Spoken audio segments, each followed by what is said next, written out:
Juliane Koepke is a German-Peruvian mammalogist who specializes in bats. She became famous at the age of 17 as the only survivor of the 1971 Lancer Flight 508 plane crash. After falling 10,000 foot while strapped to her seat and suffering numerous injuries, she survived 11 days alone in the Amazon jungle until local fishermen rescued her. Miracles Still Happen is a 1974 Italian film that features the story of Juliane Koepke. In 1999, John Carpenter became the first contestant to win the show's top prize in the American version of Who Wants to Be a Millionaire?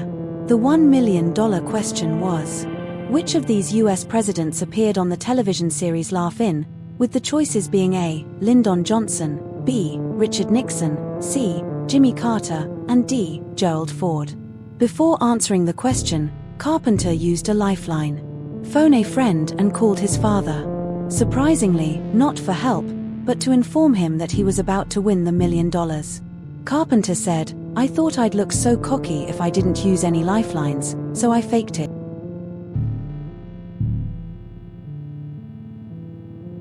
Marlon David, brother of the King of Pop Michael Jackson, has disclosed that the late star would deploy an excess of surprising disguises to avoid being recognized in public. His fame made it impossible for Jackson to open to the public.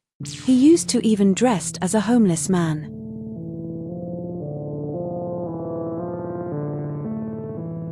Story of guardian angels experienced by famous climbers, adventurers, sailors, and explorers.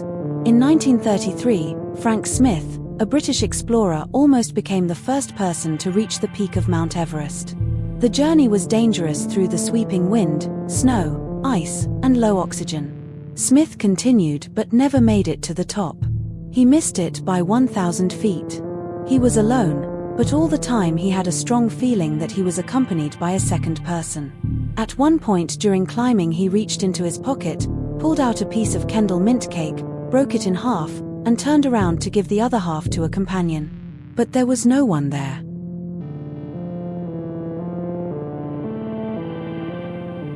In 1997, Neil Simmons, a computer programmer from England.